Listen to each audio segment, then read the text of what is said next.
जीवन बसर करत छी। छोट छोट लड़का के रह गणेश और कार्तिकेय। बाबा नाम बताओ।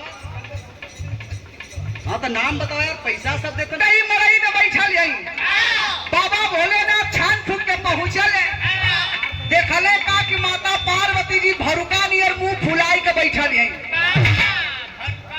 हाँ हो भरुका, भरुका मने ना समझत हवा।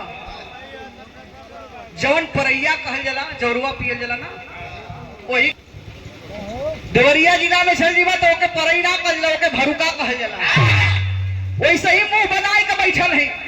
बाबा भोलेनाथ देखले कहा का ये गौरा गौरा कैसा नी मुहवा लटकवले बड़ो। माता पार्वती जी का पारा गरम हो गई। प्रभु प्रभु बोली मत, दिमाग एकदम खराब बा। अब हम जाता नहीं हर। माता पार्वती जी का बतिया सुनते बाबा भोलेनाथ का पूरा नशवा उतर गई। नहीं हर चल गई तो हम कैसे रह, कहा जैसे रहल वैसे रही हो। अच्छा तो मेहरारू भैया चाहे केहू के घरे के मेहरारू हो, चाहे हम ही कहे ना हो, यदि मेहरारू हट कह गईली नैहर गईले क तो बिना नैहर गईले मनी है। जब नैहर पहुंच गई है सखी सहेली लोग हाल चाल ले बदे पहुंच गई नहीं। और हो गौरा और बतावे अपने बौराहवा के हाल चाल। माता पार्वती जी कथी का कही ये सखी, बौराहवा तो साचो में एकदम बौराह मिल गई। माता पार्वती जी का सखी सहेली लोग ताना मारथिन, कहथिन कैसे कहत है।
कि सुना बदिया में